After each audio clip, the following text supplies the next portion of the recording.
இன்னைக்கான வீடியோ தான் வந்திருக்கு. இது வந்து பார்ட் 2, பார்ட் 3 2 பார்ட்டுமே சேர்த்து போட்டிருக்கேன். அடுத்து வந்து வர்ற பார்ட்ட வந்து நான் நெக்ஸ்ட்டு போடுறேன். இந்த வீடியோவில் பார்த்துக்கிட்டோம்னா, நம்ம வீராக்காக வந்து மாறன் வந்து களத்தில் இறங்கி சண்டையெல்லாம் போட்டு பயங்கரமாக ஜெயிக்கிறாங்க அப்படின்னு தான் சொல்லலாம். அவங்களோட ஊர் மானத்தையே காப்பாற்றுறாரு அப்படின்னு தான் சொல்லலாம். அதெல்லாம் பார்க்குறவங்க சேனலை மட்டும் மறக்காமல் லைக் அண்ட் சப்ஸ்கிரைப் மட்டும் பண்ணிடுங்க.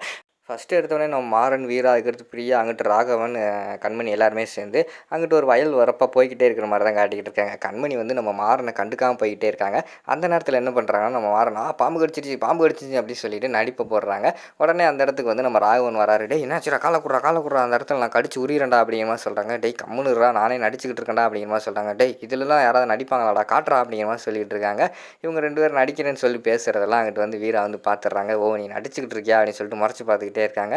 இல்லை இது ஏதோ ரயில் பூச்சி போல், நான் வந்து பாம்புன்னு நினச்சி பயந்துட்டேன் அப்படிங்கிற மாதிரி சொல்லிவிட்டு அந்த இடத்துல வந்து நம்ம மாறன் வந்து சமாளிச்சிடுறாங்க. சரி வாங்க அப்படியே நம்ம வீட்டுக்கு போவோம் அப்படின்னு சொல்லிட்டு எல்லாருமே வீட்டுக்கு வர்ற மாதிரி தான் காட்டிக்கிட்டு இருக்காங்க. வீட்டில் வந்துட்டு நம்ம ராமச்சந்திரன் கிட்ட வந்து நம்ம இவர் பேசிக்கிட்டு இருக்காரு. அவங்க அண்ணன் இருக்கார்ல, ராஜாவோட அப்பா, அவர் வந்து பேசிக்கிட்டு இருக்காரு. என்னடா தொழிலெல்லாம் எப்படி போய்கிட்டு இருக்கு அப்படிங்கிற மாதிரி சொன்னோடனே, எல்லாம் நல்லா போய்கிட்டு இருக்குண்ணே, என்ன பண்ணுறது, காம்படிஷனுக்காக நிறைய கடையெல்லாம் திறந்துட்டாங்க, என்ன பண்ணுறது அப்படிங்கிற மாதிரி சொல்கிறாங்க. எல்லாமே அப்படி தான்டா இருக்கும், நம்ம வந்து தரமாக உண்மையாக கொடுத்தா நம்மளை தேடி கண்டிப்பாக எல்லாருமே வருவாங்க அப்படிங்கிற மாதிரி வந்து அவங்க அப்பா வந்து சொல்கிறாங்க. அப்படி தானே கொடுத்துக்கிட்டு இருக்கு, நம்ம கஸ்டமர் வந்து நம்மளை விட்டு யாரும் போக மாட்டாங்கண்ணே அப்படிங்கிற மாதிரி வந்து நம்ம ராமச்சந்திரன் சொல்கிற மாதிரி தான் காட்டிக்கிட்டு இருக்காங்க. அண்ணே என்னண்ணே ஒரு மாதிரி கண்கலங்குற அப்படிங்கிற மாதிரி கேட்டவொடனே, இல்லைடா ரொம்ப நாளாக வந்து பிரியாவுக்கு வந்து கல்யாணம் நடக்காமல் இருந்துச்சு, இப்போ தான் கல்யாணம் நடந்துச்சு, அவளை மட்டும் கல்யாணம் பண்ணி கொடுத்துட்டேன்னா நான் நிம்மதியாக கண்ணை மூடிடுவேன்டா அப்படிங்கிற மாதிரி சொல்கிறாங்க. ஆனால் ஏன்னா இப்படியெல்லாம் பேசிக்கிட்டு இருக்கேன், உனக்கு என்ன பிரச்சனை அப்படிங்கிற மாதிரி கேட்டவொடனே, எல்லாமே இந்த ஊர் பிரச்சனை தான்டா, 2 ஊருக்குமே வந்து பயங்கரமான பிரச்சனை இருக்குது. அதாவது ஊரில் வந்து குஸ்தி ஆட்டம் வைப்பாங்க இந்த ஏரியாவில் வந்து, அதில் வந்து எந்த ஊருக்காரங்க ஜெயிக்காங்களோ அவங்களுக்கு தாண்டா மரியாதை. அது மட்டும் இல்லாமல் பொண்ணு எடுக்கிறது பொண்ணு கொடுக்குறது கூட தோற்ற ஊர்லேருந்து தரமாட்டாங்களா, நம்ம ஏதோ பெரிய குடும்பம் அதனால் வந்து ஏதோ பார்த்து பேசி ஒரு மாப்பிள்ளை முடிச்சிருக்காண்டா. நம்ம ஊரில் வந்து ராஜா இருந்த வரைக்கும் எல்லாமே பிரச்சனை இல்லாமல் இருந்துச்சு, அவன் என்றைக்கு வந்து ஆர்மிக்கு போனானோ அதுக்கடுத்து இங்கே வந்து யாருமே வின் பண்ணுறதே இல்லை, எல்லாமே வந்து வேறு ஊருக்காரங்க தான் ஜெயிக்காங்க, அதனால் நம்ம ஊர் வந்து ரொம்ப அவமானமாக இருக்குடா, தலை குனிஞ்சு நடந்துக்கிட்டு இருக்கேன் அப்படிங்கிற மாதிரி சொல்லிக்கிட்டு இருக்க மாதிரி காட்டுறாங்க. அந்த இடத்துக்கு வந்து ராஜா வந்து வந்துடுறாங்க. ராஜா வந்த உடனேயும், என்னண்ணே நீயா இந்த இடத்துல ஜெயிக்க வேண்டியதானே, நீ ஊரில் தானே இருக்க அப்படிங்கிற மாதிரி வந்து நம்ம மாறன் வந்து சொல்கிறாங்க. இல்லைடா ராஜா, நான் வந்து போட்டியில் கலந்துக்கிறேன்னு தான் சொல்கிறேன், ஆனால் இப்போ தான் நான் கீழே விழுந்து கால் கொஞ்சம் பிரச்சனையாச்சு, அப்பாவும் அம்மாவும் வேண்டான்னு சொல்கிறாங்க, அதான் யோசிச்சுக்கிட்டு இருக்கேன் அப்படிங்கிற மாதிரி சொல்கிறாங்க. ஆனால் ட்ரைனிங் எல்லாம் போய்கிட்டு இருக்குடா, ஜம்முன்னு எல்லாம் ட்ரைனிங் பண்ணிக்கிட்டு இருக்காங்க, வாங்க அங்கே போவோம் அப்படின்னு சொல்லிட்டு அந்த குஸ்தி சண்டை போடுற இடத்துக்கு வந்து போகிறாங்க. அதாவது ட்ரைனிங் எல்லாம் நடந்துக்கிட்டு இருக்கு. நம்ம ராஜாவோட குரூப்பில் உள்ள எல்லாருமே வந்து ட்ரைனிங் பண்ணிக்கிட்டு இருக்காங்க. அதில் வந்து ஒருத்தர் வந்து நல்லா பல்காக காட்டுறாங்க. அவர் இவங்க ஊர் சார்பாக வந்து சண்டை போடுறதுக்கு போகிற மாதிரி காட்டுறாங்க. அவர் வந்து அண்ணனே எப்படியெல்லாம் போய்கிட்டு இருக்குது ட்ரைனிங் அப்படிங்கிற மாதிரி கேட்டவொடனே, சூப்பராக போய்கிட்டு இருக்கு தம்பி, இந்த வட்டம் நம்ம தான் அப்படிங்கிற மாதிரி வந்து அந்த சண்டை போடுறவர் வந்து சொல்கிறாங்க. இதானே எங்கள் ஃபேமிலி அப்படின்னு சொல்லிட்டு ஒவ்வொருத்தரையும் அறிமுகப்படுத்துகிறாங்க. இதானே மாறன் அப்படிங்கிற மாதிரி சொன்னோடனே மாறன் வந்து அவசரப்பட்டு கையை கொடுத்துட்றாரு. கையை அவர் ஓங்கி பிடிச்சதுலேயே மாறன் கை வந்து அப்படியே ஒரு மாதிரி ஆயிடுது. ஐயோ இதென்ன இவ்வளோ பலமாக இருக்கார், கண்டிப்பாக இந்த வட்டம் இவர் தான் ஜெயிப்பார் அப்படிங்கிற மாதிரி சொல்கிறாங்க. அங்கிட்டு வந்து நம்ம ராகவன் கிட்ட கை கொடுக்க போகிறாங்க. ராகவன் வந்து வணக்கம் அப்படி சொல்லிடுறாரு. ராகவா தப்பிச்சிட்டியாடா அப்படிங்கிற மாதிரி வந்து மாறன் சொல்லிக்கிட்டு இருக்கிற மாதிரி காட்டுறாங்க. சரிண்ணே நீங்கள் போய் ப்ராக்டிஸ் பண்ணுங்கள், இந்த வட்டம் நம்ம தானே ஜெயிக்கணும் அப்படிங்கிற மாதிரி வந்து ராஜா வந்து சொல்கிறாங்க. அதெல்லாம் கண்டிப்பாக ஜெயிப்போம் தம்பி, அதுக்கு தானே வேலை வெட்டி கூட போகாமல் ட்ரைனிங் பண்ணிக்கிட்டு இருக்கேன், இந்த வட்டம் நம்ம தான் ஜெயிக்க போகிறோம் அப்படிங்கிற மாதிரி சொல்லிக்கிட்டு இருக்கிற மாதிரி காட்டுறாங்க. அங்கிட்டு பார்த்தா ஆப்போசிட் கேங் காட்டுறாங்க. அந்த ஊருக்காரங்க பயங்கரமாக வந்து இது பண்ணிக்கிட்டு இருக்கிற மாதிரி காட்டுறாங்க, ட்ரைனிங் எடுத்துக்கிட்டு இருக்கிற மாதிரி காட்டுறாங்க. அவர் வந்து வில்லன் மாதிரி ஒரு கேரக்டர் கொண்டு வராங்க. அவர் தான் அந்த ஊர் வந்து பெரிய தலைக்கட்டு போல், அவர் கீழே தான் வந்து அங்கே எல்லாமே ட்ரைனிங் பண்ணிக்கிட்டு இருக்கிற மாதிரி காட்டுறாங்க. அவர் வந்து சொல்லிட்டு போகிறாரு, டேய் இந்த வட்டம் வந்து விடக்கூடாதா, இந்த வட்டம் நம்ம தான் ஜெயிக்கணும் சரியா அப்படிங்கிற மாதிரி சொல்கிறாங்க. சரிண்ணே இந்த வட்டம் நம்ம தான் அப்படிங்கிற மாதிரி வந்து அவங்க அங்கே ட்ரைனிங் எடுக்கிறவங்க வந்து காட்டிக்கிட்டு இருக்கிற மாதிரி தான் காட்டிக்கிட்டு இருக்காங்க. சரி வாங்க குஸ்தி ஆட்டம் வந்து நாளைக்கு ரெடி ஆகுது, எல்லோரும் கிளம்புவோம் அப்படின்னு சொல்லிட்டு எல்லாருமே ஃபேமிலியில் வந்து ராமச்சந்திரன் எல்லாருமே கிளம்பி வர்ற மாதிரி தான் காட்டுறாங்க.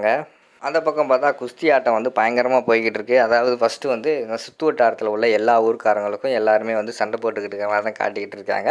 கடைசியாக தான் வைக்கிறாங்க ஆப்போசிட் ஊருக்கும் நம்ம ராஜா அவங்க ஊருக்கும் சண்டை வைக்கிற மாதிரி காட்டுறாங்க. ராஜா அவங்க ஊரில் ஒருத்தர் ட்ரைனிங் எடுத்தார்ல, அவரும் அந்த ஆப்போசிட் கேங்கில் வந்து ட்ரைனிங் எடுத்தவங்களும் சண்டை போட்டுக்கிட்டு இருக்கிற மாதிரி காட்டுறாங்க. ஃபஸ்ட்டு வந்து சண்டை நல்லா தான் போய்கிட்டு இருக்குது. ராஜா அவங்க ஊருக்காரங்க தான் அடி வெளுத்துக்கிட்டு இருக்கிற மாதிரி காட்டுறாங்க. அவங்க வந்து தோற்றுக்கிட்டே இருக்கிற மாதிரி காட்டுறாங்க. உடனே அந்த ஆப்போசிட் கேங்கிற ஒரு அதாவது ஒரு தலைவர் மாதிரி இருக்கார்ல, அவர் வந்து சொல்கிறாரு, தோத்தைனா உன்னை இந்த இடத்துல கண்டந்தண்டமாக வெட்டிடுவோண்டா அப்படிங்கிற மாதிரி அந்த இடத்துல ஆத்திரத்தில் கத்துற மாதிரி காட்டுறாங்க. டக்குன்னு பார்த்தா இவர் அடிக்க ஆரம்பிச்சிடுறாரு. கடைசியில் ராஜா ஊருக்காரங்க வந்து தோத்துடுறாரு. அவர் வந்து தோத்தோடனே மேடையில் வந்து ரொம்ப கிண்டல் பண்ணி பேசுகிறாரு ஆப்போசிட் ஊருக்கார தலைவர் வந்து, என்னப்பா உங்கள் ஊரில் வந்து ஒரு ஆம்பளையுமே இல்லையா, எல்லாமே வந்து சேலையை கட்டிக்கோங்கப்பா அப்படி இப்படின்னு சொல்லிகிட்டு இருக்காங்க. அதை கேட்டவொடனே மாறனுக்கு வந்து பயங்கரமான கோவம் வருது. எவ்வளோ தைரியம் இருந்தால் நீ அப்படி சொல்லுவ அப்படின்னு சொல்லிட்டு வைய போகிறாங்க. உடனே வந்து அவங்க பெரியப்பா வந்து தடுத்துடுறாரு. டேய் மாறன் அமைதியாடுறா, இந்த ஊரில் வந்து ஜெயிக்கிறவங்க வந்து தோற்றவங்க வந்து பேசுகிறதெல்லாம் வழக்கம் தான், அதெல்லாம் கண்டுக்காமல் போயிடும்டா அப்படிங்கிற மாதிரி சொல்லிக்கிட்டு இருக்க மாதிரி காட்டுறாங்க. அதுக்கடுத்து அவர் அதோட விடுவாரா, அவர் சும்மா இல்லாமல் ஏன்பா உங்கள் ஊரில் தான் ஆம்பளை இல்லை, ஏன் உங்கள் வீட்லேயுமா ஆள் இல்லை அப்படிங்கிற மாதிரி சொல்லிவிட்டு அந்த இடத்துல வந்து நம்ம ராஜாவோட அப்பா வந்து ரொம்ப தரக்குறவாக பேசிடுறாங்க. வீராவுக்கு வந்து பயங்கரமான கோவம் வந்துடுது. ஏன் இல்லை ஆள் இருக்காரே அப்படிங்கிற மாதிரி சொல்கிறாங்க. உடனே மாறன் வந்து யாரா அது நமக்கு தெரியாமல் புது ஆள் அப்படின்னு சொல்லி யோசிச்சுக்கிட்டே இருக்காங்க.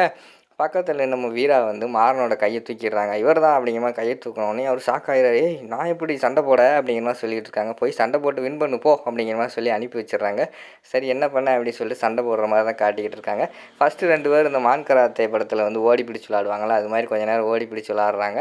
அந்த இடத்துல வந்து ராஜா வந்து கேட்காங்க வீரா கிட்ட, ஏய் உண்மையாகவே அவனுக்கு வந்து குஸ்தி ஆட்டம் தெரியுமா அப்படிங்கிற மாதிரி கேட்டவொடனே, அதெல்லாம் தெரியுண்ணே, அவர் வந்து கண்டிப்பாக வந்து ஊர்லலாம் நிறைய சண்டை போட்டிருக்காரு அப்படிங்கிற மாதிரி வந்து வீரா சொல்கிற மாதிரி காட்டுறாங்க. அடுத்து வந்தால் கொஞ்சம் நேரம் கழித்து பார்த்தா அந்த ஆப்போசிட் கேங் வந்து நம்ம மாறனை வந்து அடித்து படுக்க போட்டுடுறாங்க. படுக்க போட்டவொடனே நம்ம ராமச்சந்திரனுக்கு வந்து ரொம்ப அவமானமாயிருது. அவங்க மகன் தானே அடி வாங்கி கீழே கிடக்கான், அவருக்கு வந்து ரொம்ப அவமானமாக போயிடுது. என்ன பண்ணுறது அப்படின்னு சொல்லிட்டு, டேய் ராகவா இவனை வீட்டு பக்கமே வரான்னு சொல்கிறான், அவன் நெஞ்சு போக சொல்கிறான் அந்த இடத்த விட்டு அப்படின்னு சொல்லி கோவமாக பேசுகிறாரு. அதெல்லாம் வந்து மாறன் படுத்துருக்கிற மாறன் காதில் வந்து கேட்குது. டேய் ராகவா எந்திரா, உன்னால் முடியும்டா, எல்லாரும் பாரு உன்னை அவமானமாக பார்க்காங்கடா அப்படி இப்படின்னு சொல்லிட்டு அந்த இடத்துல ராகவன் கத்துறாரு. அவர் காதில் கேட்டவொடனே டக்குன்னு கோவப்பட்டு எந்திரிச்சிடுறாரு. எந்திரிச்சு ஆப்போசிட் கேங்கில் உள்ளவனை அடி வெளுன்னு வெளுக்க ஆரம்பிச்சிடுறாரு. இங்கிட்டு பார்த்தா நம்ம இவங்க ராஜாவோட அப்பா மீசையெல்லாம் முறுக்கிட்டு மாஸ்க் காட்டுற மாதிரி காட்டுறாங்க. அதுக்கடுத்து அடி வெளுத்துட்டு கடைசியில் பார்த்தா நம்ம மாறன் வந்து ஜெயிச்சிடுறாங்க. ஜெயிச்சோடனே ஆப்போசிட் கேங்க்கு என்ன பண்ணுறதுனே தெரியல. அவர் வந்து வெக்கத்தில் தலை குனிஞ்சிட்டு போகிறாரு.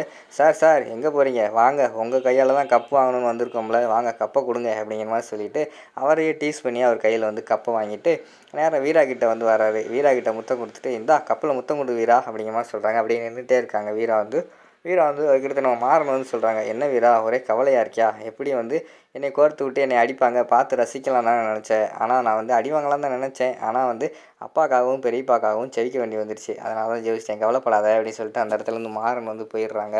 அதுக்கப்புறம் அந்த பக்கம் பார்த்தா நம்ம இவங்க இருக்காங்களே பிரியா வந்து ஒரு பையனோட பேசிக்கிட்டு இருக்கிற மாதிரி காட்டுறாங்க. அதாங்க யதார்த்தமாக அந்த மாறன் வந்து பார்த்துடுறாங்க. யாரா அந்த பையன் அப்படின்னு சொல்லிட்டு பார்த்துக்கிட்டு இருக்காங்க. டக்குன்னு பார்த்தா அவர் வந்து ஆப்போசிட் கேங் தலைவரோட மகன், அதுதான் அது பிரியாவோட லவ்வர், அவன் பேர் சந்தோஷ் போல். சந்தோஷ் நம்மளால் ஒன்றே சேர முடியாதா அப்படிங்கிற மாதிரி சொன்னோன்னே சேர்ந்துருக்கலாம், ஆனால் இந்த வட்டம் வந்து எங்கள் ஊருக்காரங்க ஜெயிச்சிருந்தா நம்ம எதாவது செஞ்சிடலாம் பார்த்தேன், ஆனால் உங்கள் ஊருக்காரங்க ஜெயிச்சிட்டாங்க, என்ன பண்ணுறது நம்மளால் சேரவே முடியாது போல் அப்படிங்கிற மாதிரி சொல்கிற மாதிரி காட்டுறாங்க. அந்த பக்கம் பார்த்தா நம்ம மாறன் வந்து யோசிச்சுக்கிட்டு இருக்காரு. ஓ இவங்க 2 இடத்துல லவ் பண்ணுறாங்களா, இது என்ன பண்ணுறது அப்படின்னு சொல்லிட்டு யோசிச்சுக்கிட்டே இருக்கிற மாதிரி காட்டுறாங்க. அடுத்து வந்து நம்ம இவங்க சொல்கிறாங்க, பேசாமல் நீ ஓடி வந்துரு அப்படிங்கிற மாதிரி வந்து சந்தோஷம் சொல்கிறாரு. இல்லை என்னால் ஓடியெல்லாம் வர முடியாது, எங்கள் அப்பா கிட்ட வந்து நான் ரொம்ப மரியாதை வச்சுருக்கேன், எங்கள் அப்பா என் மேலே ரொம்ப நம்பிக்கிட்டு இருக்காரு, அதனால் ஓடியெல்லாம் வர முடியாது அப்படிங்கிற மாதிரி சொல்கிறாங்க. அந்த நேரத்தில் வந்து டக்குன்னு பார்த்தா நம்ம இவர் கூப்பிட்டுறாரு, அந்த ஆப்போசிட் கேங் தலைவர் வந்து அவங்க மகனை கூப்பிட்றாரு. சந்தோஷ் அப்படிங்கிற மாதிரி சொன்னோன்னே அவர் வந்து போயிடுறாரு. அதுக்கடுத்து அந்த சீனை முடிச்சுட்டு அடுத்த சீனில் வந்து நம்ம ராமச்சந்திரன் அவங்க ஃபேமிலியில் எல்லாருமே மாடியில் உட்காந்துக்கிட்டு சந்தோஷமாக கூட்டமாக வந்து பழைய நினைவுகள்லாம் பேசிக்கிட்டு அப்படியே சாப்பிட்டுக்கிட்டு இருக்கிற மாதிரி தான் காட்டுறாங்க. அதோட பார்த்தீங்கன்னா அந்த பார்ட்டை வந்து முடிச்சிடுறாங்க. நெக்ஸ்ட்டு பார்ட் 4 பார்ட் 5 வந்து வரும், அதையும் கண்டினியூஸாக வந்து பாருங்கள்.